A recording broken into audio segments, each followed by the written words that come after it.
Number 4, here's a really popular, how shall I say,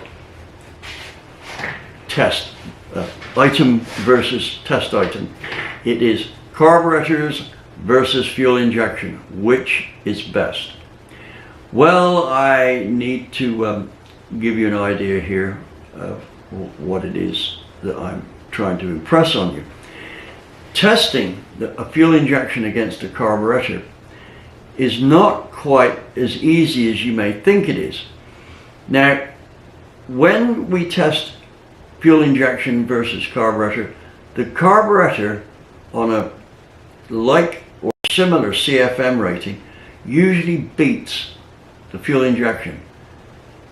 I've seen the fuel injection fall short by as much as 20 horsepower on a 500 horse engine. No, on a 400 horse engine.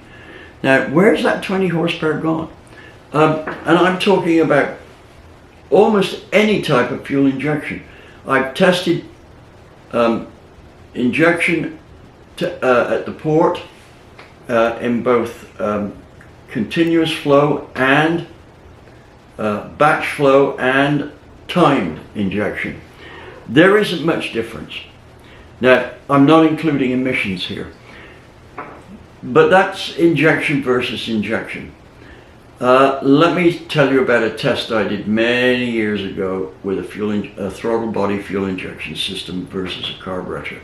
And I think this was on about a 450 horse engine, and the flow of the fuel injection throttle body was about 800 CFM compared with about 750 for the carburetor. Now, the carburetor was on a Victor Junior, it was on a 350 Chevy, and it made best power with a spacer on, a 2-inch spacer. We took the carburetor off and we put the throttle body fuel injection on, and lo and behold, it was about 15 foot-pounds and about 20 horsepower down. So I had this feeling that the fuel was coming out of the throttle body too fast. Sounds like a often left field deal, doesn't it? Anyway, what I did was I put a second 2-inch spacer on this, and now the fuel injection throttle body is now a 4-inch spacer. That's, you know, like this. What happened? Picked up some power. So I put another one on. So now we got 6 inches of spacer. Dyno tested it, picked up some power. We ended up with 6 spacers on underneath that throttle body injection. And with 6 spacers on, it almost matched the power of the carburetor. I mean, we're talking about 2 or 3 horsepower behind and 2 or 3 foot-pounds, that's all. Now, took the fuel injection off that stack of spacers, put the carburetor on, right? And it made almost identical power to the fuel injection. So what does this tell us? It tells us that we probably don't have the atomization curve on what's discharged into the air correct. The carburetor has a better one than the fuel injected one. So how can we deal with this? Well, one of the ways we can deal with it is, as I said, great big stack of spacers. Very inconvenient. You can't go driving down the road with 1.5 foot of spacers and an injection body sticking out through the hood. So, what's the cure for it? Well, it seems like nobody's got a cure, but I might have. And I'm going to be working with, I don't know, could be one of the well-known fuel injection companies, right? I've discussed this with one and they think it's probably a workable idea. But I'll tell you that down the road. I'm going to be testing that, hopefully, on that engine I've got there. Now, what I've said only applies to throttle body. That's where you've got the fuel going into the engine about the same place. Right, so what we've got to do here with this EFI versus carb split is to find out if the droplet size curve can be modified so that it gives a carburetor type curve, and that is a certain amount of vapor is involved early on in the injection cycle. That's how we've got to get it going. It's got to have a very fine atomization early on so that the small droplets that may start, or what you want, vaporize on the valve. 15% of what goes in the cylinder needs to be in vapor form to get good combustion.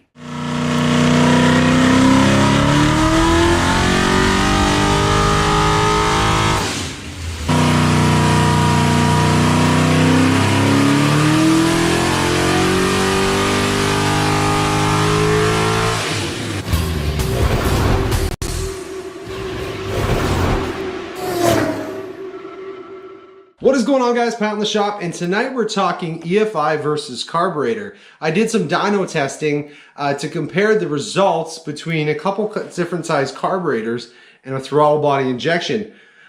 There seems to be no bigger argument in the hot rod world, maybe other than cam specs and what brand you like. But when it comes to induction, there's a big line drawn in the sand between the carb guys and the fuel injection guys. And some guys, even the fuel injection guys, don't even consider these throttle body injections as fuel injection. They say only multi-port LS style stuff is real fuel injection. But to me, when you're looking at something like this, this is fuel injection. I am not a carb guy, but I'm not a fuel injection guy. I should say I'm both. I like carburetors. I like the simplicity of carburetors. I like the clean look of carburetors. There's no wiring. The cost effectiveness of carburetors and the overall performance of carburetors can be quite good. But on the other hand, fuel injection, I have to say I've done quite a few fuel injection systems now, all different brands. Snipers are my favorite. Do they have downfalls? Sure. But I have to say I have had no customers complain about drivability. They've always said drivability is better, throttle response is better. A lot of guys claim that performance is better, and that's what this video is about. I did some dyno testing, really comparing a 750 carburetor, an 850 carburetor, and this X-Flow Sniper fuel injection. And then if you think when we're injecting fuel in the same place versus a multi-port, where we know that the fuel at the carburetor has a lot of time to pull heat out of the intake versus multi-port, and that's why oftentimes carburetors will make more power than a multi-port injection. But when you think about throttle body injection, when it's mounted up high, in a perfect world, it should really beat or match at least a carburetor, because it has that same time to pull the heat out of the manifold with the flow of fuel going through, just like a carburetor. But I have to say, when I dyno test them, there's something that I can never match to a carburetor. Maybe it's just me. Let's take a look. All right, first on the list are 750 carburetor versus the X-Flow. This was done on our small block Chevy 355, approximately 480 horsepower, 440 foot-pounds of torque. We rev this thing out to about 6,700 RPM, and we are running this on a single plane intake with no spacer. You're going to notice a trend though. So this is what I'm going to talk about when I'm showing you these graphs. So take a look at this comparison on this graph, and you're going to notice it's fairly close except the low end torque. And this is the problem I have, is I can't quite figure out why I can never usually meet or beat the low end torque with the Sniper. If I'm commanding the same air fuel ratio as the carburetor, I've tried leaner, I've tried richer. As long as the tune-up is good on the carburetor, I can never seem to beat it with a Sniper system. Oftentimes I will see a higher peak number, a slight higher peak number with the Sniper, depending on the airflow. And I'll sometimes see a higher peak horsepower number. But in this case, you can see here, the 750 carburetor was working really well on this application, on this single plane intake. For whatever reason, I find with dual plane intakes, I can usually get better peak numbers with the Sniper. But in this case, on the single plane intake, I got better average horsepower. It's very slight. You're talking within a couple horsepower, if that. But it's always the low end torque, which always gets me. So now let's pull up the 850 carburetor and tell me what you think of this. So there's our 850 carburetor comparison, and I want you to pay really close attention to this test. So the 750 test was about 3 or 4 pulls averaged out between the Sniper and the 750. Where this 850 test is just one pull with the Sniper, 1 pull with the 850. But the reason why those two are matched up is because they're so close. They're the same timing. The coolant temperature is within a few degrees. The air temperature was within a few degrees. The air fuel ratios are almost identical. So this comparison is the closest on paper back-to-back comparison I have between a Holley Sniper and a carburetor. The throttle body sizing is close when you're looking at 900 CFM versus 800 CFM. But I'm going to tell you right now, here's the odd part. Even though the Sniper is rated more, the 850 carburetor actually flows more air than the 900 CFM Holley Sniper. I'm going to talk about that more in another video because it was kind of an interesting thing I figured out about how they rate these Holley Snipers.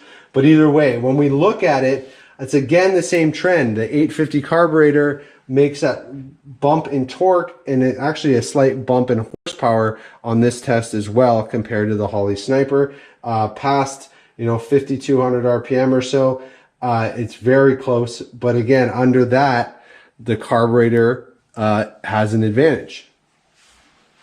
So I'm sure the carburetor guys are pretty happy with the result of those tests because the carburetor does have the advantage when it comes to power on the engine dyno. But what I want to know from you guys, when you install, if you swapped from a carburetor to fuel injection, did you notice that the car felt peppier down low? Because a lot of the ones I've done, even with really well-tuned carburetors, because that's what we have to compare to. We can't compare a non-functioning or properly functioning carburetor to a new fuel injection system because it's going to feel like night and day. But if someone has a decently set up carburetor compared to fuel injection, did you find that the cars feel peppier? Because oftentimes, and a lot of my customers claim that the cars feel like they make more torque. But when we're seeing the results on the dyno, it's kind of contradicting that quite a bit. So what do you guys think? Have you done a back-to-back dyno test on a wheel dyno? Have any of you guys done a back-to-back dyno or a track test? That would be an interesting test, and maybe I'll have to do that. Or we can do a back-to-back quarter-mile run and actually see real world what is actually has the advantage, because they're so close when it comes to making power on the dyno, but oftentimes that carburetor seems to be pulling ahead when it comes to low-end torque, especially when we're dealing with similar sized carburetors. Again, if we can't compare it to a 600 carburetor versus a 900 rated CFM throttle body, it's just not a fair comparison. But when we're comparing 750 or 850 carburetors to a throttle body of 900 CFM or 800 CFM, then I think we're in that same realm and we can see that the power is very similar. I want to know what you guys think. I know there's a lot of guys that love carburetors and there's a lot of guys that love fuel injection, but I'm really curious, is there other guys out there like me that, don't have a real preference? It depends on the situation. Boosted stuff, I like fuel injection. NA stuff, I could go either way with it. But let me know what you guys think in the comments below. Are you surprised by the results? Is it me? Is there some sort of magic that I'm not figuring out and trying to make these things work? Yes, they're laptop tuned. I've tried all different air fuel ratio commands, but I seem to always fall short in the low end torque. Don't forget to hit that like and subscribe button. I appreciate you guys coming and check out my channel. See you next time.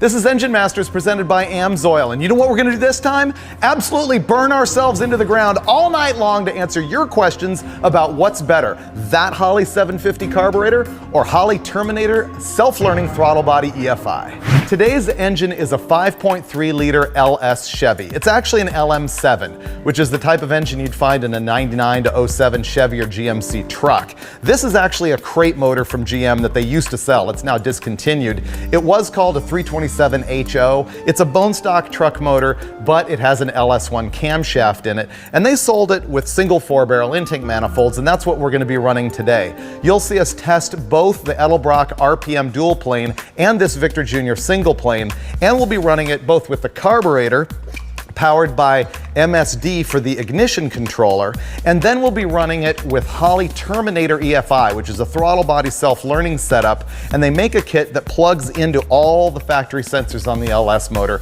And the carburetor that we're going to use is the Holley 750 HP. This has got the nice radiused inlet on it, and you'll notice no choke horn. If you look at the EFI throttle body, you'll see that it's got 4 big blades and no obstructions whatsoever. You got a lot of airflow right there. Now, we go back to the carburetor and you can see that you've got boosters in the barrels. Those are in the way of airflow. Now, the reason those are there is that the carburetor works by drawing gasoline through those boosters because of a pressure drop across the venturi, whereas the fuel injection squirts the fuel in under pressure. Therefore, you can run more throttle valve area for more airflow and not have to risk problems with fuel flow that you might if you ran an oversized carburetor. So I believe that's going to be an advantage on the EFI. I think this is going to make a little bit more power than the carburetor, but we're going to find out right now. We're going to make Dulcich a believer right now. Wow. Pretty impressive, right? That was pretty good. Everyone at home is going, you guys faked that. You already had it running? No. I swear we didn't. That was first turn of the key, And so no, to speak. no pump shot or any of that stuff either. None. What pump shot? Yep. No pump shot, no choke. I think what we need to do now is just drive it around a little bit and let it learn some stuff.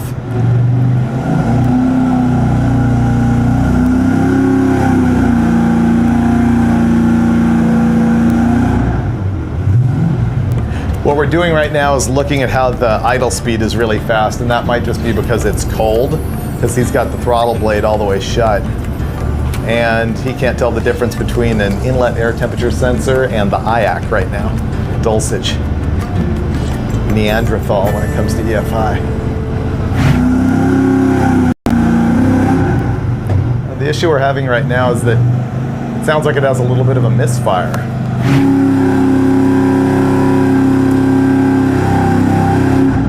You're educating that thing. Yeah, so I mean, if you gave it a grade right now, what would it get? Like a... Can I say I stayed out too late and got drunk last night and didn't get a chance to study? I'll always let someone say that.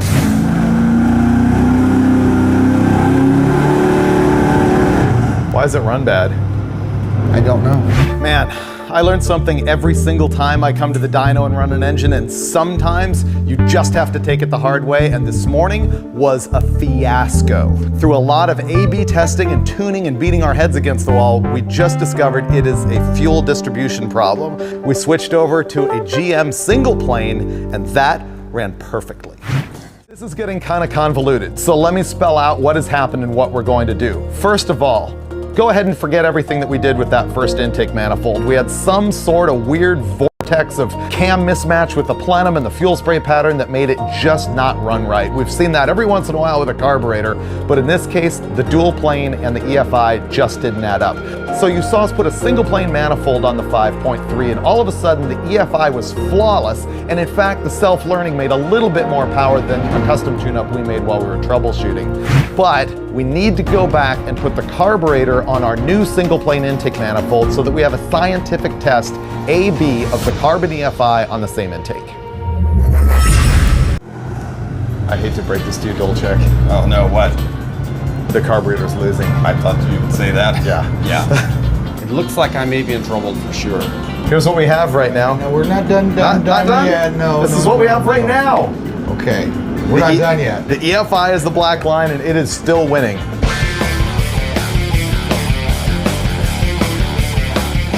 Okay, what did I walk in on? Because that was creeping me out.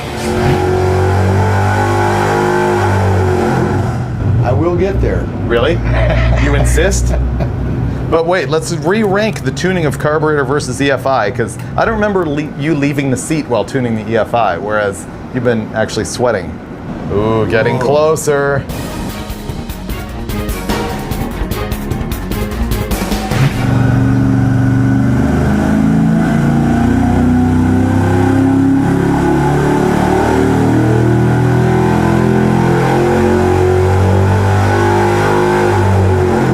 Well, It's just not there. oh, I can see the despair. God, I hate to even push the button. So what we're looking at here is the carburetor is the black line, which is really the same as the EFI all the way up to 4,100 RPM, and then mwah, mwah, mwah. This is Engine Masters presented by AMSOIL, and this time, the audience forced me into it. Yep, this is finally the test that shows what size carburetor is gonna be best for a street engine. Now, testing carburetors on the dyno can't really reveal the drivability and streetability of any given carburetor. Really on the dyno, all we're testing is wide open throttle. And so this isn't as sort of thorough as I would like it to be. However, me and the Steves have quite a bit of experience tuning carburetors on the street. So all throughout this test, you'll be able to hear us talking about drivability issues, even though we won't be able to prove them on the dyno. But we are gonna give you the exact test that a lot of people have asked for, which is different CFM flow ratings of carburetors on the very same engine. Every carburetor that we're gonna use is from the triple whammy awesome Holley XP series. The only difference in these carburetors is the flow rating, and that's determined by the size of the venturis and the size of the throttle valves in each one. We've got 650, 750, 850, and 950 CFM carburetors, and we will run them all on this engine right here. Our ultimate average small block Chevy. It is a 383 stroker. It makes about 470 horsepower and 470 pound-feet. Even if you don't have a Chevy, this information will apply to you, because if you're making roughly the same horsepower, your engine's gonna be moving roughly the same amount of air. It doesn't matter what brand the engine is, the carburetor info is gonna be the same. The engine itself is one we've used a whole bunch of times. It's from Blueprint Engines. It's their stock 383 short block. It's their 210cc heads. We've topped it off with a Edelbrock Performer RPM air gap dual plane. It has a Comp Cam's hydraulic roller camshaft. 230 and 236 at 50 is the duration on this thing. So really super, super typical. That's our average engine. We are gonna run it starting with the smallest 650 carburetor and working towards the biggest. We're gonna roll this thing in the dyno right now and start making power. Okay, dudes, let me predict your mood. Okay. You're bored to death because you've seen this a zillion times and you just want to run the largest carburetor on absolutely everything. How did you know? How about you? Bored or is this good? I'm really enjoying this. I got to run it before you guys were in. Yeah. And it's fun to go back and look at, you know, to refresh all that old stuff that you once know you don't use every day. But there's some cool stuff to be learned here. Can I make a prediction? The bigger carburetor will have more airflow, thus it'll record a higher CFM. He thinks he knows. Yeah, that's what we're here to find out. I think that you don't actually believe that if you actually think through what's going to go on here. The other thing I want to look at is the amount of manifold vacuum at wide open throttle at the top end of the pole and compare pressure drop across the carburetor basically is what you're looking at there. Well, we've got that too. Do we have intake manifold pressure vacuum? Manifold pressure, CFM, we've got everything hooked up that we can to look at carburetor sizes. So what we're looking for here is differences in jetting, differences in peak power, and some sort of estimation on drivability, and does the CFM actually go up when you keep putting larger carburetors on? That's why I said this test is fun. I saw some stuff that's pretty good. He's just throwing out that mystery. Okay then, we're gonna start with the 650 CFM carb, which I'm confident is gonna kill power on this thing, but we won't know until we go bigger, so Yep. fire it up.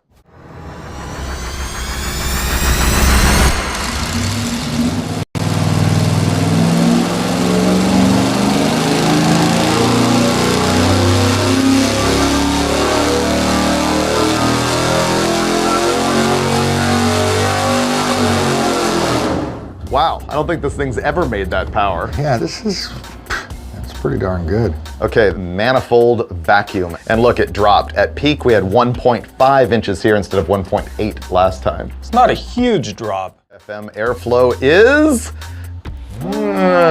606 CFM, picked up 1%. And our peak power numbers were 482.1 pound-feet and 477.5 horsepower. So significant gains, but you can see that they really don't come in till right at the top when there is some airflow demand on the thing. Yeah, with the RPM, it's going to require more air, so that's where it's going to tax the size of the carburetor the most. So could you determine that a 650 CFM carburetor is good too? 427 horsepower, given the range of your typical street engine, is the same amount of airflow whether it's 500 cubic inches or 150 cubic inches.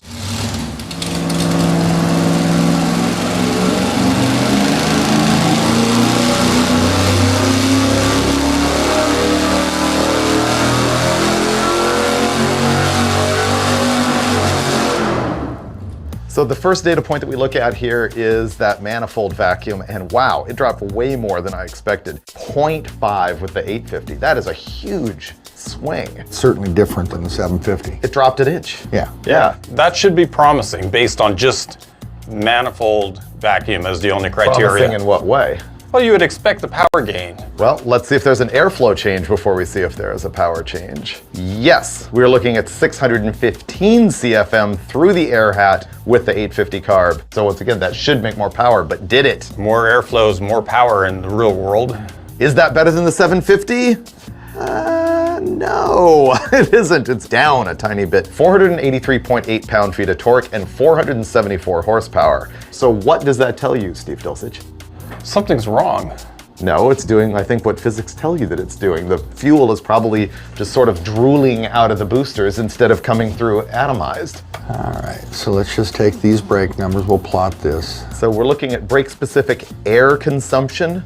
On the red line, we've got the 750 carburetor, and the black one is the 850. What that says when the number goes up is the engine, basically it's a calculation between power and air. It tells us that we didn't do as good a job using that air.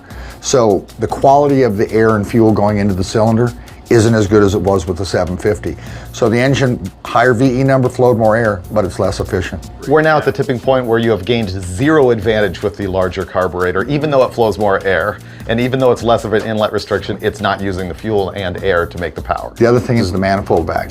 That tells me that the 750, if it's going to make the same power a couple more, it's more efficient and it's going to drive better because it does have a better restriction. It's going to have throttle response and makes the same power. So the last thing to look at is exactly how bad is the 950, right? It probably won't be any worse than this, I would say. The only way to know is to go out there, put one on and find out. Dulcich, go ahead.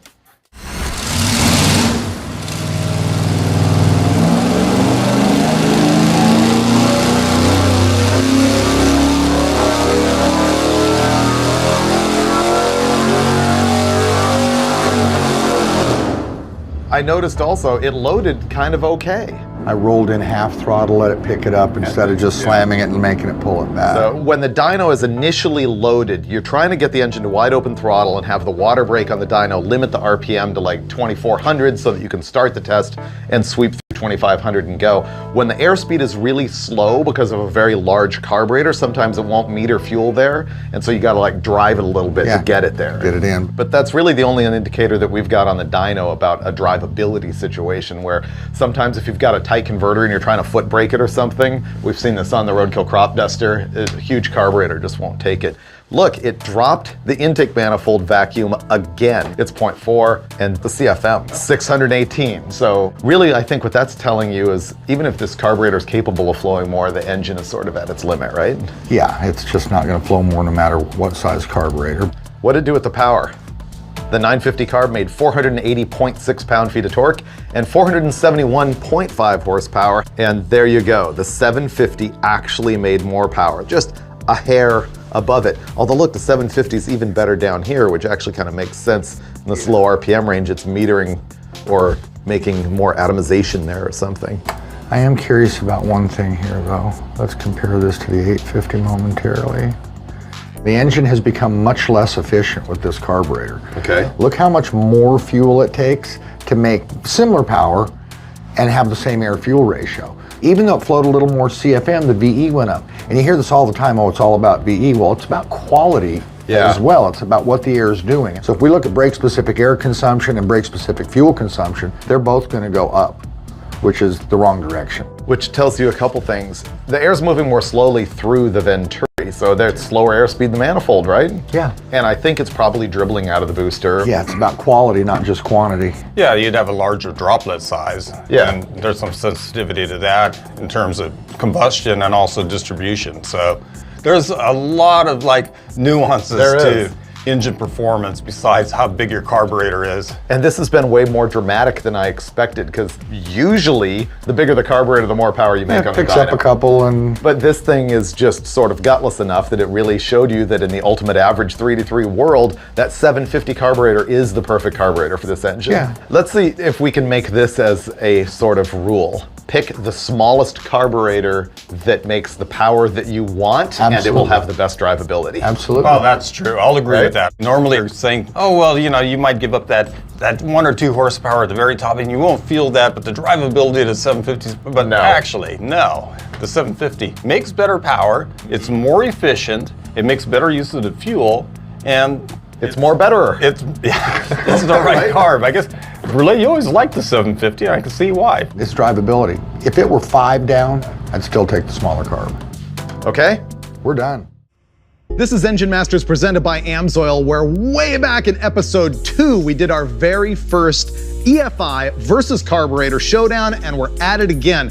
But when we did it at the first time, we ran it on an LS engine with a carbureted intake manifold, and we used the carburetor versus one of those throttle body self-learning EFI kits. And there was a lot of hardcore guys that were like, no, that's not EFI. Real EFI is multi-point with a custom tune. Well, that's what we're doing here right now with a complete Holley HP setup on top of this small block Chevy. We're gonna compare it to 2 different carburetors. We're running this deal on an Edelbrock Victor Jr. intake manifold. It's a single plane and it's been modified to accept injectors, although you can buy a manifold like this straight off the shelf now with fuel rails and everything.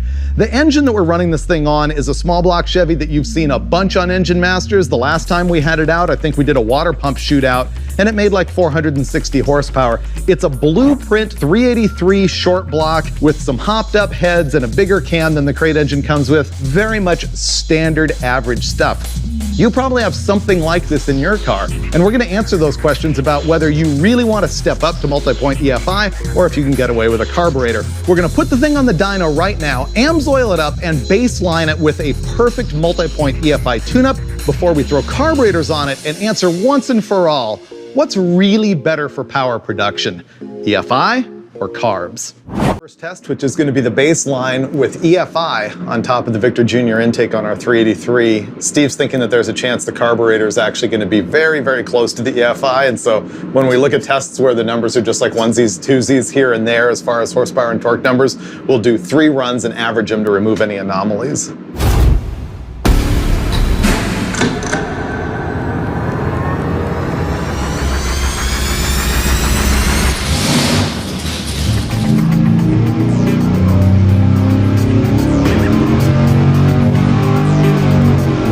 That's actually a pretty good run into the little small blocks. I've called it many times the ultimate average motor. It's so average. It's better than average on horsepower.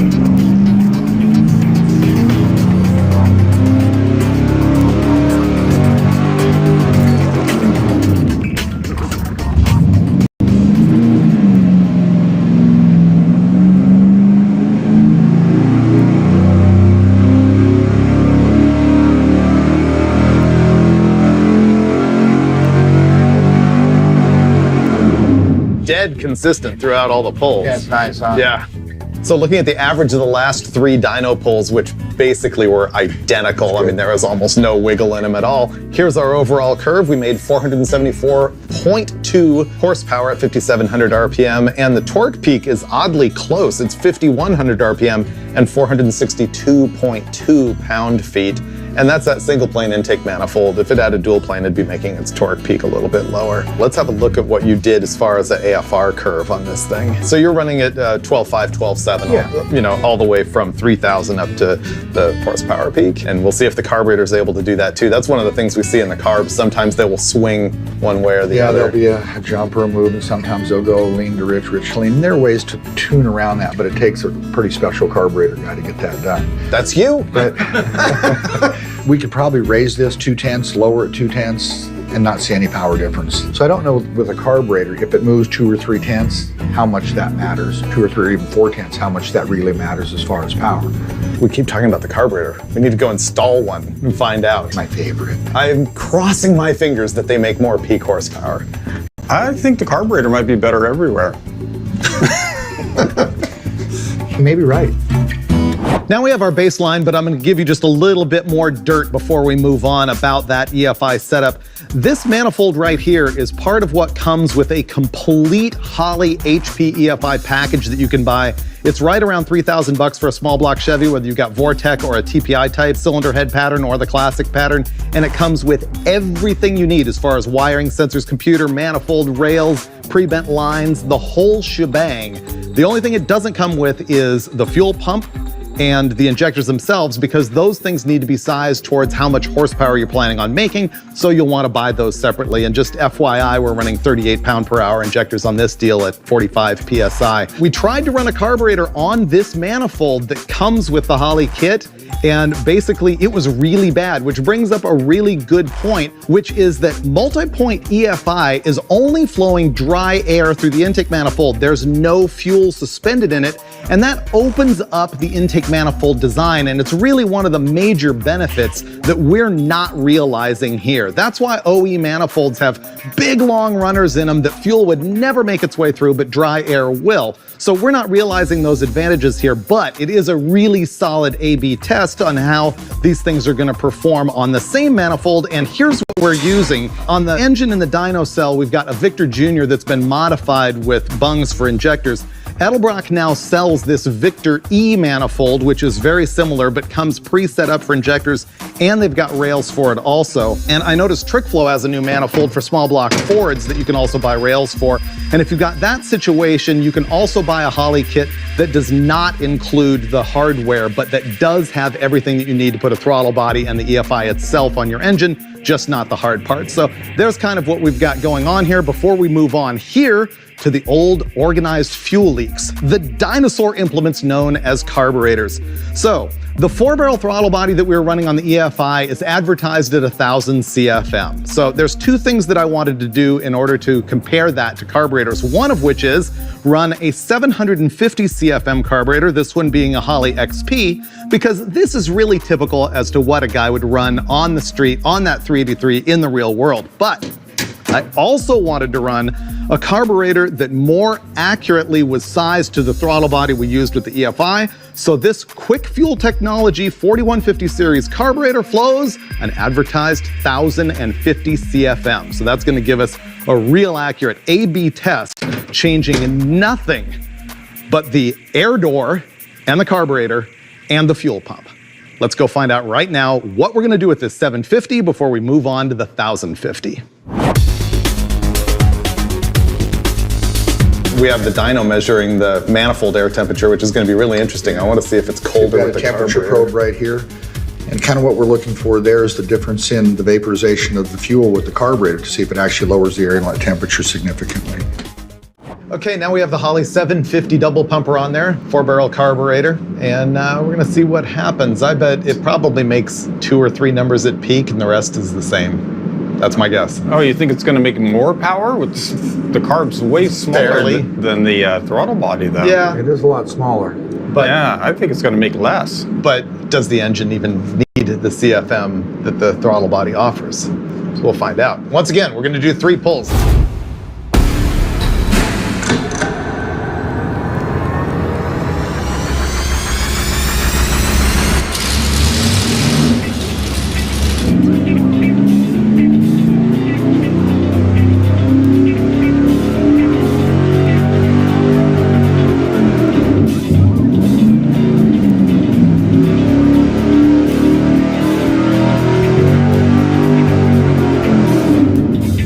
Steve has already pre-tuned this thing to be as close to the EFI as he could get it, but the thing is, carburetor tends to still go through a bigger range of air-fuel ratios throughout the pull. As you can see right here, this red line is the EFI, the black one is the carburetor, and a lot of this has to do, I think, with loading the carburetor at 2,500 RPM at full load, wide open throttle on the dyno.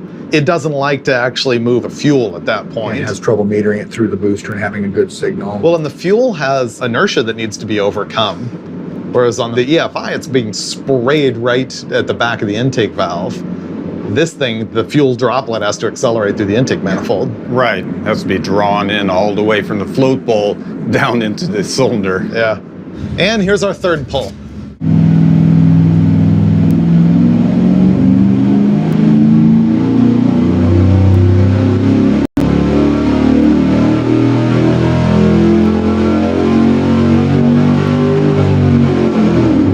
Too close to call at this point. I don't know where it's going to happen. Gotta run the averages. So what we're looking at is 471.7 average horsepower at 5,700 RPM and a 5,000 RPM, 463.9 pound-feet of torque. Let's overlay the EFI and see how they compare. So the EFI being the red line. It makes less torque. And the carburetor actually improving here, but arguably, is that because the carburetor is richer right there than the EFI? Let's take a look. Here, once again, we're looking at the red line is the air-fuel ratio curve over the pull with the EFI, and the black one is the carburetor. And the carburetor is making more power, not just here at 3,200, where we're seeing that it's way richer than the EFI, but it's also making more power up here. So yeah, and there really wasn't much I could do about that swing, and I'm not sure there would be if I worked on it for days. Yeah. But with, I kind of just looked at where we were with the EFI, and I mean, it was rich here, lean here, but then out here it was basically the same.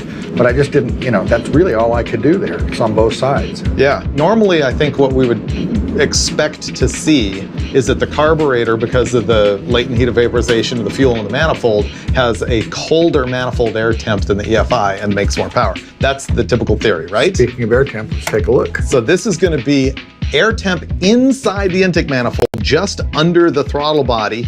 And look at that. 40 degrees. 89 degrees down to 80 degrees with the throttle body, and it is 40 degrees colder.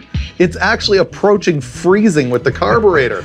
It's 37 degrees. That probe is just below the butterfly. Yeah, it is exactly there. If we're down in the plenum, it might have a slight temperature change, but that's showing what a carburetor really does when it atomizes fuel. And that's why in some race applications, they put fuel injectors up higher in the manifold so that it's cooling the charge throughout the runner and everything.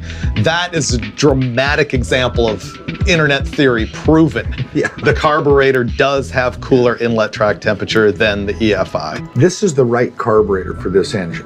It's not oversized to try and prove a point. I mean, that's the right carburetor. I'm just amazed at how close they really are at wide open. The next thing we're going to do, though, is go to the 1,000 CFM carburetor, which is going to be closer to the airflow of the EFI. And we'll find out if it still makes more power down here, but also beats it up top. If it needed the air, but the other challenge we may have is 2,500 RPM with a 1050, 4150 carburetors. Yeah. No, it'll be fine, Steve-o. Trust me. It's all good. Trust me, it's no problem. I always trust you, Steve. So the answer here Steve-o. with the 750 carb versus the EFI is that the carburetor really wins from 3,300 RPM all the way up to 5,000, and the EFI is matching it and even beating it by a number or two at the very, very top of the range. And either way, it's not significant enough to make a difference to your life. It's, we're talking a total difference of 6 pound-feet. And when it comes to horsepower, geez, it's like 4.5. Yeah. Let's go put the 1,000 on there. Let's do that and find out. Yeah, I want to do.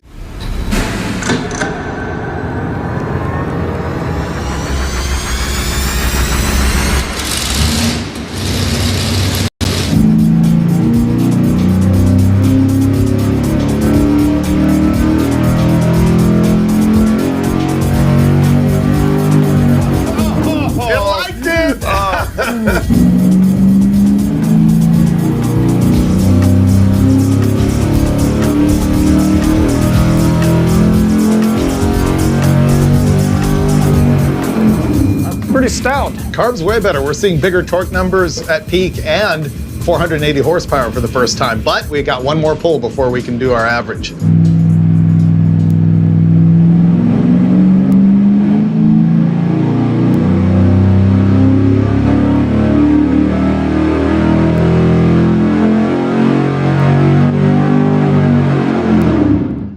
wins peak power. Carburetor wins. Everywhere? Period. Flat out? Flat out. Now maybe what we're seeing is CFM to CFM comparison, but the advantages of the cooler air. Oh, yes. Oh, what is the air temp? Let's have a look. 36 degrees in the intake manifold. So now the results of 3 pulls on average with the 1050 CFM carburetor. 469.8 pound-feet of torque and 480.2 horsepower. By far the biggest number that we've seen. Go ahead and overlay that with the EFI. Oh! Carburetor dominates in black versus the EFI in red. Now down here we've got our total fuel flow, and you might say, well, that's not equal. Well, the deal is when you make less power, you use less fuel. At the end of the last test with the 750 carb, you emphatically stated this is the right carburetor for this engine. Well, do you revise that? You know, I honestly, I've seen guys who run on a small block of 750 and then a 950 or 1000 or something. And at the track, they didn't respond as well. Now, this thing feels like it drives really well on the dyno. On the dyno. But I'm thinking I that still maybe think it doesn't at drive the track, as good. maybe it's a situation where it runs another mile an hour, but loses a couple hundredths or, you know. Because it won't accelerate as hard. Yeah, because it's just, it's not metering the fuel as well in that lower RPM range. But here at wide open throttle, I mean, if a guy had enough converter, I suppose it would. Yeah, that's pretty definitive though, really, when you look at the divergence of those curves. The carburetor trumps the EFI on this particular engine combination pretty much everywhere. What makes more power on an LS? Carburetors or fuel injection? In this video, we're finally going to decide what makes more power on your LS, carburetors or fuel injection. This is the last test I'm going to do, and this is finally going to decide it. Which one makes more power? This is it. Are we really going to decide that? Probably not. And here's why. If you go to the internet and talk about carburation versus fuel injection, basically two camps. There are guys that think that fuel injection is the only way to go, and there are guys that think that carburation is the only way to go. The reality is that there's a third camp, and that's the one that I belong to, and anybody that's done any real testing. Fuel injection works well. Carburation works well. They both work well. One doesn't have to be better than the other. They both work well. In fact, how we deliver the fuel to the motor has much less of an effect on power than the intake manifold design that we use to inject the fuel to. Let me give you an example. A lot of guys think that fuel injection versus carburation just means this. We go to the wrecking yard, we pick up a 5.3, we run it on the dyno, we take off the fuel injection, which is the truck intake and fuel injectors and fuel rails, take that off and replace it with a carburetor. And to them, that means any intake manifold that has a carburetor on it. So we run that and we compare them. That's the universal thing, fuel injection versus carburation.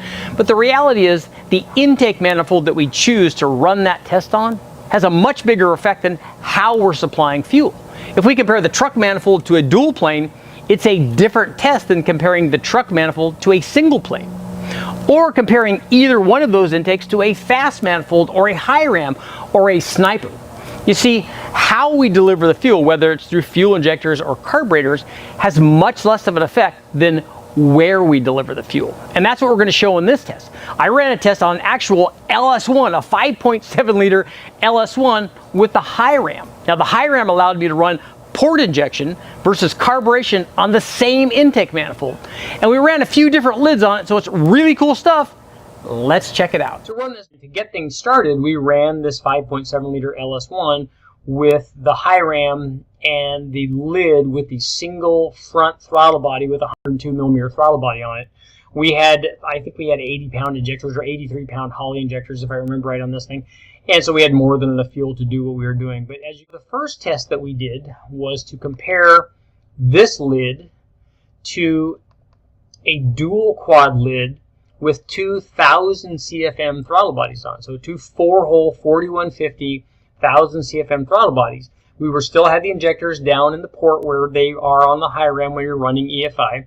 So this had the lid with the dual quad, you know, more flow, 2,000 CFM throttle bodies, more than enough airflow. And I don't know, let me know what you guys, let's get to our next test. After running our comparison between the high ram with the single throttle opening with a 102 millimeter throttle body versus the dual quad opening with the two 4150 throttle bodies, we decided to put carburetors on in place of the throttle body. So we took the 4150 1,000 CFM throttle bodies off and replaced them with two Holley 650 XP carburetors. and ran those in place of the throttle body. So here's a comparison between the single hole front entry 102 millimeter throttle opening on the high ram versus the carburetors. Here are the carburetors, and equipped with the two 650 carburetors. This thing made 579 horsepower. Peak torque was up to 462 horsepower. Remember, this is a comparison between the front throttle body opening, the single 102 millimeter, and versus carburation on the dual quad. So you might be asking yourself, okay, well, how does it compare to the two 1000 CFM, 4150 throttle bodies? So here's that. That's the green. So the carburetors made more power than both the single front mount 102 millimeter throttle body on the high ram. They made more than the two dual quad 1000 CFM 4-hole throttle bodies. They made more power than either one of them. And so now here's another interesting test after running this. And before I get to that, by the way, the reason for this doesn't have anything to do with flow. It's not the fact that, and I'm going to show you why in a minute, that these two 650 carburetors don't flow obviously more than the 2000 CFM 4-hole throttle bodies. It has everything to do with charge cooling. When we introduce fuel at the top of the carburetor on a tunnel ram, we cool the charge air, and if the charge air is cooler, the motor makes more power. And this doesn't do this just this time or sometimes. It does it every time. This is the same reason that you move fuel injectors if you have port fuel injection, or that you run multiple injectors. You move the fuel injectors up higher in the port away from the cylinder head, because the earlier you inject that fuel in the intake port of the intake manifold, the more power you're going to make, because it cools the charge air. There's more time for charge cooling to happen the farther away that is from the combustion chamber. So there's more time, because all this is happening very, very quickly. If you do the math on this, you'll see what I'm talking about. You'll see how much time it takes for that air and fuel to travel from its injection point into the combustion chamber at 6,000 RPM. You're talking about almost no time at all. So you want anything that you can do to add more time for that charge cooling to take place, because it takes time for the fuel and the air to absorb heat. So it takes time for that to happen. If you inject the fuel up at the top where the carburetor does, there's more time for that to happen, and it makes more power. We show that time and time again. So now let's take a look and see what happened when we ran. Basically what I did was, for the last test, we replaced we kept the carburetors, but ran the motor fuel injected, running just air through the carburetors and supplying the fuel through the injectors, to show that the carburetors themselves were not adding power because they flow more, which obviously they don't. So now let's take a look at that. So here's what happened. And basically, the carburetors, when we were injecting fuel down at the port, made almost exactly the same power as the throttle body, the two 4150 throttle bodies. And the reason for that is, even though the 1000 CFM throttle bodies flow more than the carburetors, the combination doesn't need more airflow. Probably one of those 1000 CFM throttle bodies is probably enough. But two 650 carbs, even with the Venturis the way that they are, and with the boosters and stuff, they flow enough air to support this power level. So injecting the fuel down at the port still has the same effect. It still has minimal charge cooling compared to the carburation at the top of the intake manifold. So that's what all this is about. It's not about the intake design. It's not about carburation versus fuel injection. It's just where you inject the fuel. And on the carburetor, we're putting the fuel at the top of the intake manifold. There's more time for charge cooling to take place, and we make more power. Let's get to our conclusion. Hello, this is Brian from BTR, and I have James Short with me, and we're here to discuss direct injection versus port injection power. So I love the days I come to work and I'm wrong, and this is one of those days. So I'm big on latent heat of evaporation. I got that from my buddy Richard Holdener, and that's why carbureted engines sometimes make more power than if they're port injected.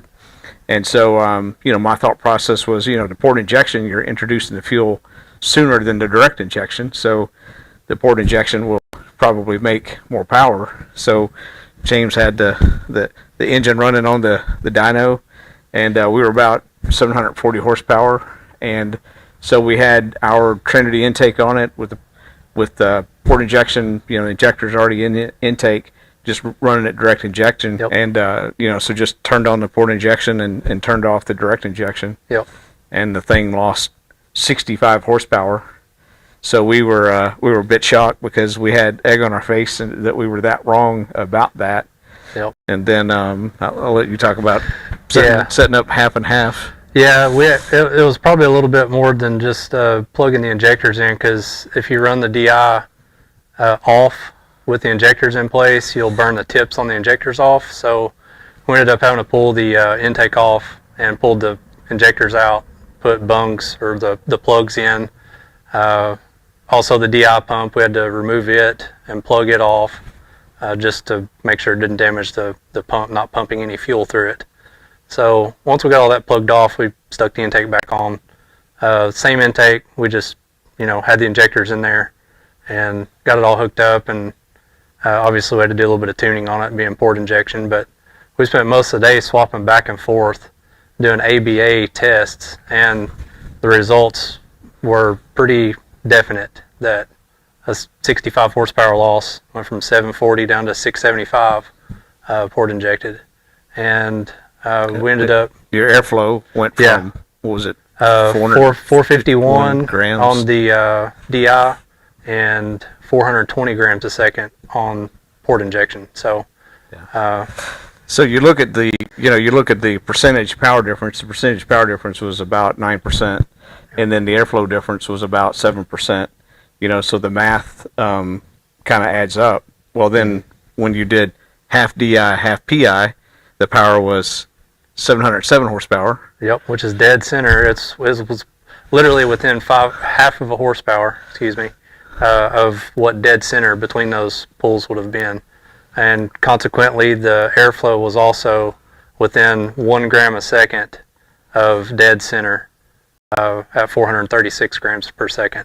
So that kind of mathed out with all the airflow, the power, and truly showing, that DI is in fact worth power on one of these engines.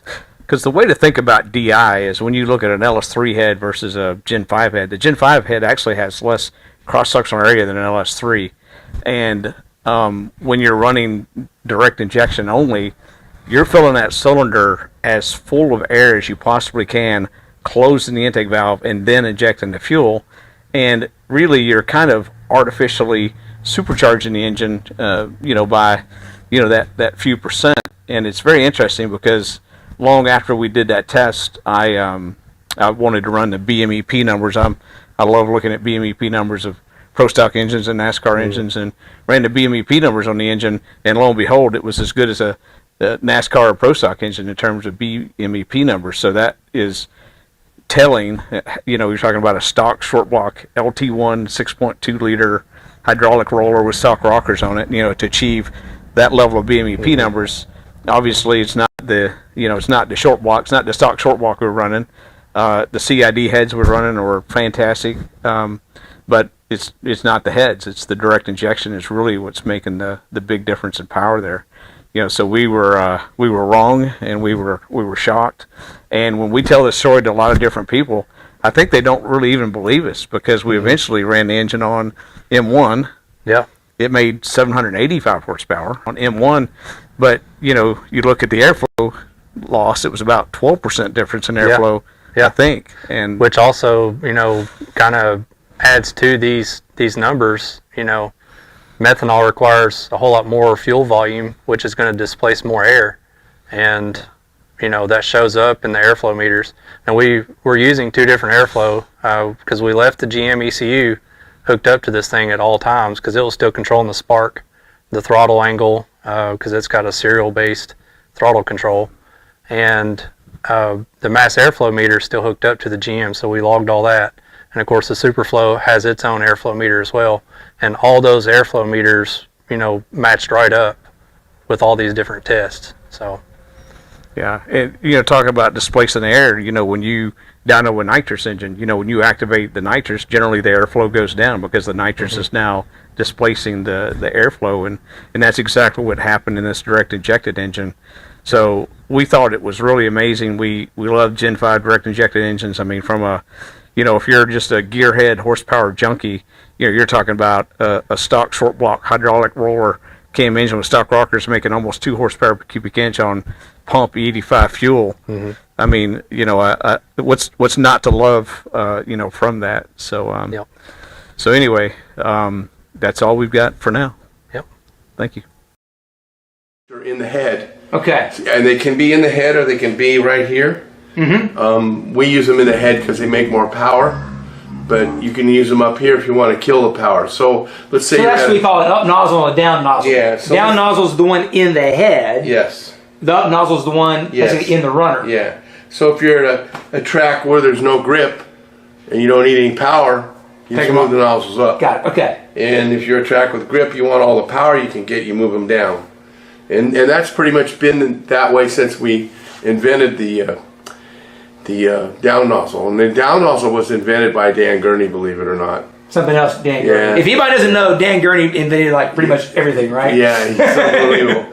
So he thought of that one day, and we were sitting around thinking about how to do it because the heads weren't made for them yet, so we had to drill and through the water and weld them in and all that. And Junior Kurtz actually pioneered it with Stuart Van Dyne a little bit more before I stepped in and did my thing with it. Okay.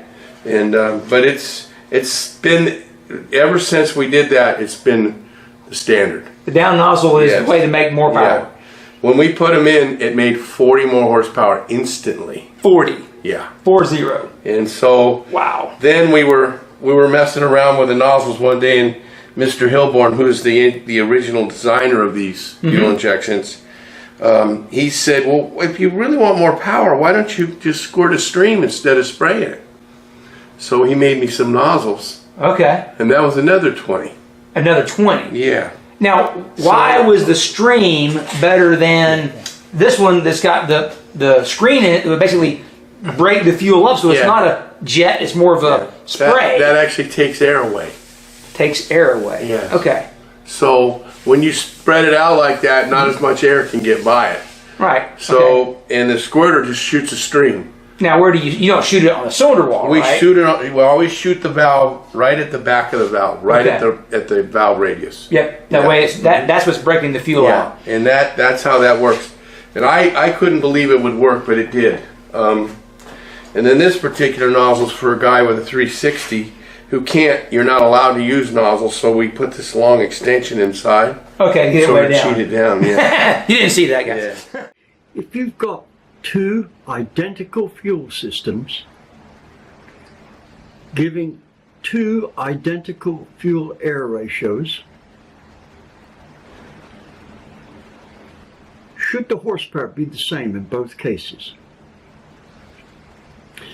Well, your first reaction is probably, well, yes, they should be. But no, that's not the case. Things aren't quite as simple as getting the right fuel-air ratio. There is a whole raft of other questions that can be a defining factor on what gives the best power. And that is the mixture quality. Now, that's just a loose way of saying, is the fuel delivered to the engine in the optimum manner? As we'll see with fuel injection, this need not be the case. The way the fuel is delivered to the engine can cause the horsepower to vary quite considerably, and that's what we're going to look into today. But what it allows us to do is inject all of the fuel in just under 40% of the induction stroke. So we've got this area to move it back and forth. If we inject it too late, then it doesn't mix so well, there's not as much fuel vaporized, and you do need some vaporized, and that's often the difference between a good carbureted engine and a good fuel injected engine, is that the carburetors these days have got so good that when they're calibrated right, they vaporize or they atomize very small particles, just the right amount of fuel not to impinge on the VE, but get the ignition started. So that's what we're trying to do with our injection, is get as much vaporized or finely atomized fuel as the engine wants to maximize combustion efficiency. Now, we can't do that with a carburetor because carburetors over the years have got more and more refined, and let's face it, today's modern 4-barrel carburetor is an amazing piece of engineering. It's, compared with the fuel injection system, it is simplified beyond belief, but it also refined almost beyond belief. Trust me, I've done enough fuel injection tests versus carburetor tests to know that if I was going to pick one or the other at random to get the best results without previously extensively dyno testing both of them, I'd pick the carburetor. Fuel injection is better, but to get it as good as a carburetor, it's going to have to rely on what I would best describe as fuel injection strategy. Now, this is something I've just started working on. I've got an idea and I'm going to present it to Megasquirt in the near future, and we're going to try it out. And it might just make the difference between a fuel injection system following up the results of a carburetor or a fuel injection system beating a carburetor. Probably won't be by much because there isn't much of a margin to be had, but there's enough there to do it. One thing that, from my experience, that we can say is, at least early on, the injection needs to be advanced. In other words, the moment the intake valve closes, it needs to start injecting. But that doesn't mean it's going to be the same for everybody. So anyway, let's get on to the results. Is phasing and generally taking care of fuel strategy worth the effort? Let's go to the dyno and see what happens.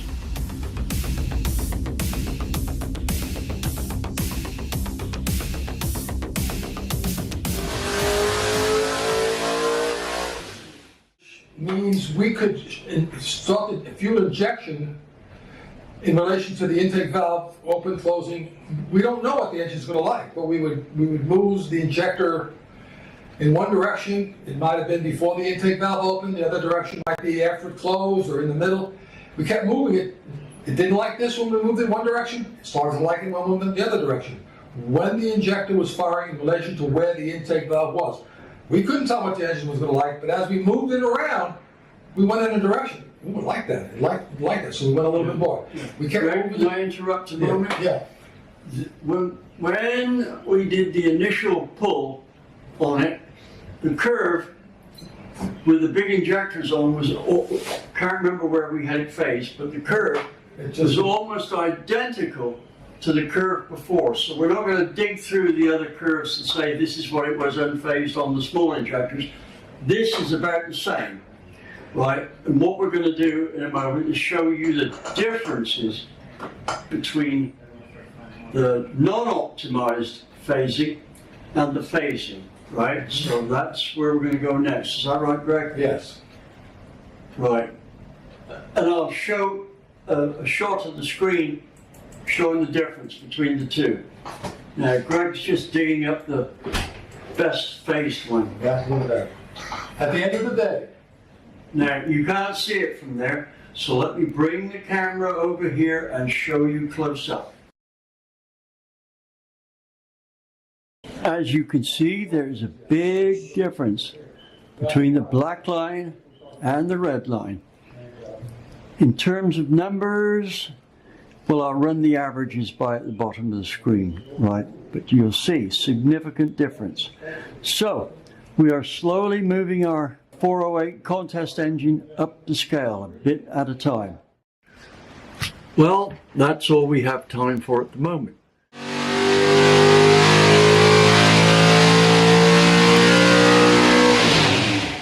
So I'm back over here at Greg Finnegan's Race Engine Challenge dyno facility in Charlotte, North Carolina. He's wanting me to do some carburetor work for this dyno mule that he has on the stand. Well, he's already dynoed this combination with EFI, and it did pretty good. He put the carburetor on here, and it's a Holley XP, and it's like out of the box type deal. Let's take a look at it. You see it right there, it's a Holley XP. Now the fuel injection setup that he's using is controlled by Mega Squirt. All of you older guys probably know about that name, but it's a fuel injection system that's been around for quite some time. And the first run that he made with the Holley was completely out of the ballpark. I mean, not in a good way, meaning that the AFRs were all over the place and EFI beat it. So my job is to make carburetors beat EFI if I can. The first order of business that we're going to do is I'm going to look at the air-fuel ratios of what the carburetor delivered versus the EFI, and I already know that this was way out. Greg had dialed in the AFRs with the EFI. He had spent an immense amount of time getting the EFI setup dialed in. So what we're going to do is I have changed the jets in here. It had 92s in it from Holley. This thing was box stock, believe it or not. And so I pulled 3 numbers out, but I stagger jetted it so that, because when you see the graph, and I'll show you the graph before we fire it up, it was all over the place. You notice that we have O2s in every primary over here on this side. We can read four channels at one time, then we can switch it over to the other side if we want. But let's take a look at that AFR. Now, it looks bad, and it really is. And the reason why I say that, on the front primary, it was down into the 9s, okay, starting out, and the highest it got was 11.3. The problem is, number 4 started out at 14.5.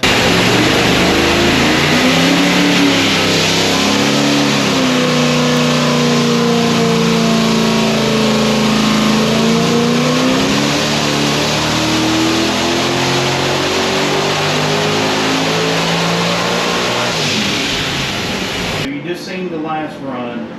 Well, actually it's the first run since me being here, but looking at the data here, this tells a story. This is what we just picked up from the shot in the dark that I took, and you see it's pretty substantial torque gains down below 5,200 thereabouts.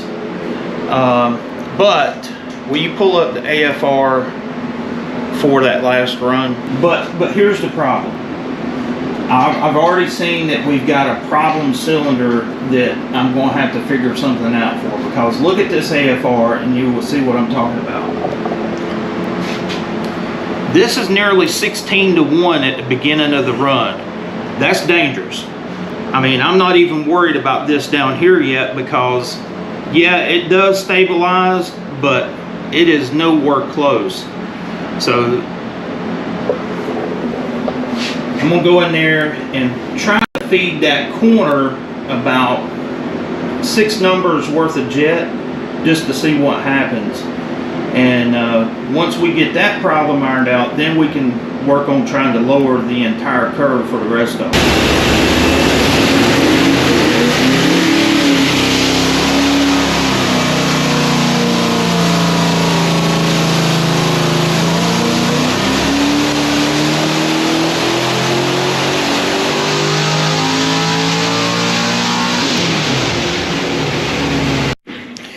Okay, Greg, what did it do this time? Well, we picked up just a few pound-feet of torque, but nothing substantial. No. Yeah. So what's our numbers at? We're at 638 and what, 549? Yeah, I mean, yeah. Pull up the air-fuel ratio of that last run.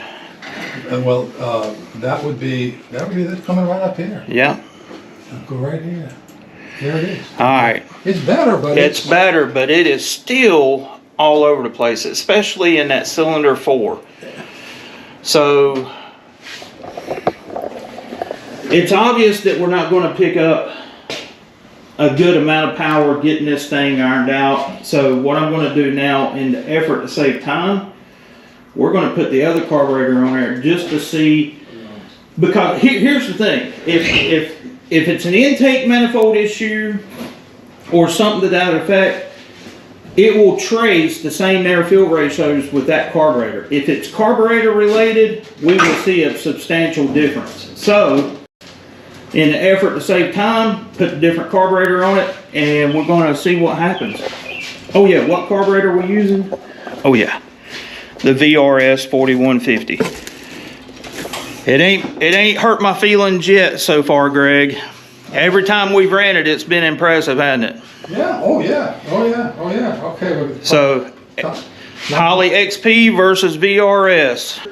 Now, disclaimer, this is a 750 versus the XP being a 950. What kind of difference will it make? I really don't know. And are we going to make a guess now? I'm guessing it's going to be 12 horsepower down at peak. 12 horsepower? Yep.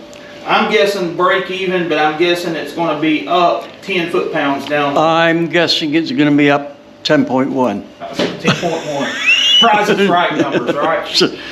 You can see I had to get creative with the fuel line. The reason why is the bowls are spread further apart on the VRS, which means that you can't use a traditional fuel log for the Holly, like this right here, but get a little creative and everything works good. We're getting ready to see what this thing will do.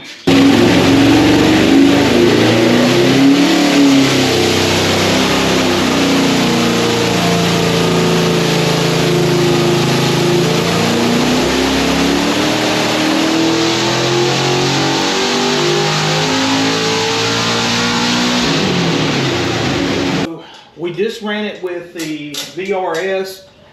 Believe it or not, it lost power throughout the curve. Had the same air fuel distribution problems as we did with the XP here.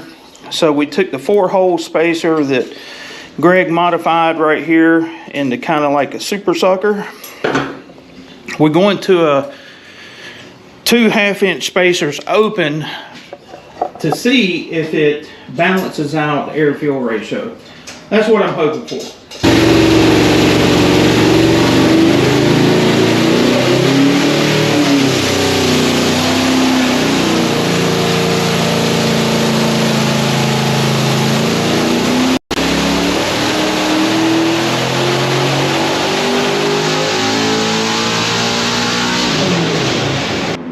It's times like this that's really frustrating on the dyno.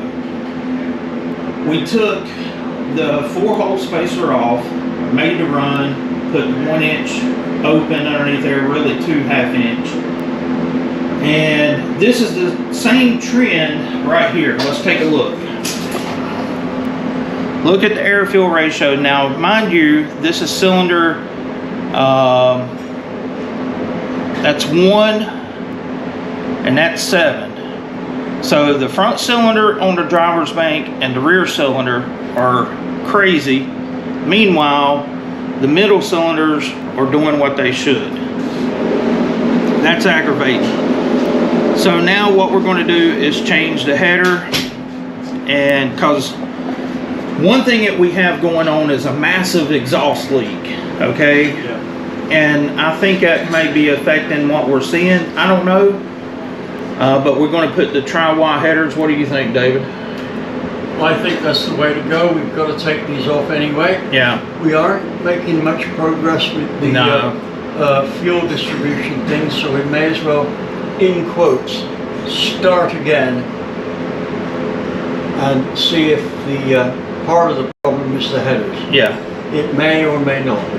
Yeah, that's the thing about dyno testing. We're here to learn, but we're still down on power. Let me go back and look at, I'm gonna pull this up for you. Okay, so here you are. You see we're at 625. We were at 638 with the other carburetor. Now peak torque is within a couple foot-pounds. I think we were at 545 with the XP Holly, but it's still down. Now keep this in mind. This is a 750 VRS versus a 950. I think we really need to get a 950 VRS to test. That way it's apples to apples.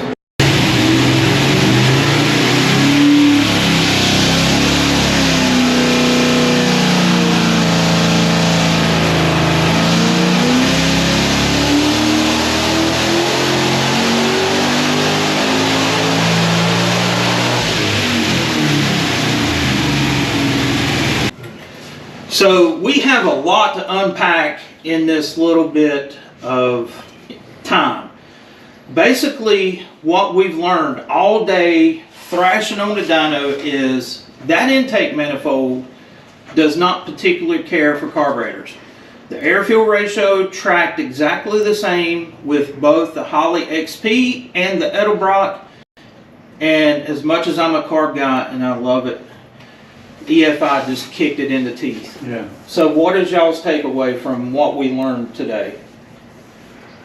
That's a surprise, because that's basically a Victor, what do you call it, Victor Jr. or something like that? Well, it's a pro comp. How close to a Victor Jr. is it? I think it's a knockoff. It's a pro comp, and I bought it like 12, 15 years ago. And the reason I bought it, because it came with the injector bungs already designed into it. That saves me the trouble of doing all that welding. Yeah.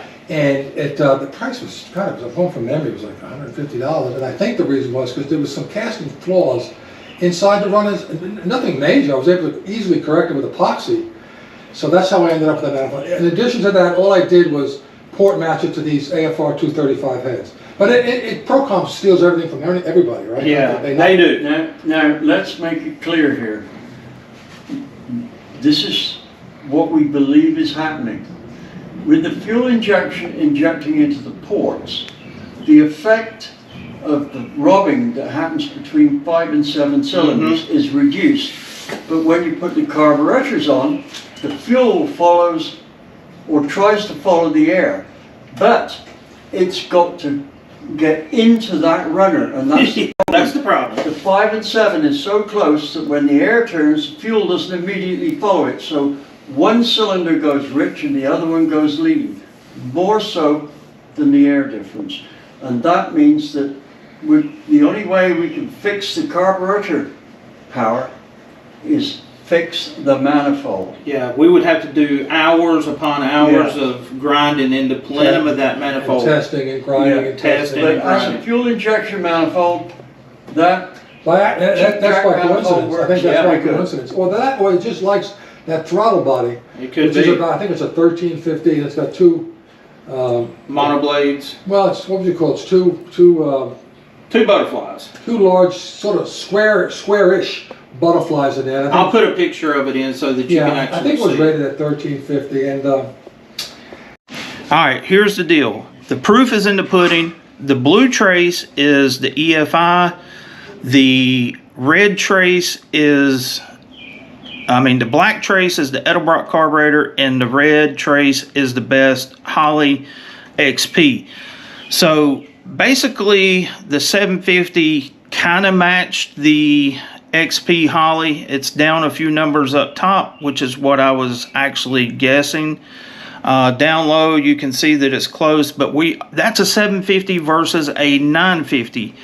And I do believe if we put a 950 VRS on it, that it would improve upon this. But when we're trying to gain that much torque down low, I do not think any carburetor on that manifold is going to do that. That's just my 2 cents. What do you think? That's exactly where I'm at the moment. However, I do believe that if we started testing lots of different manifolds, we may find one that fuel injection versus carburetor, the carburetors do better. But do we know what yet? No, we don't. We'll put that down on our list to test. That's all right. So I know it's a lot to digest in this video. Like I said, We had the 750 Edelbrock VRS. We had the XP Holly. Just trying to see where they stood in relation to EFI, and today EFI wins. We will be back. So until next time, this is Andy from Unity Motorsports Garage. And David Blizzard from PowerTech 10. And Greg Finnekins out there. We will catch you later.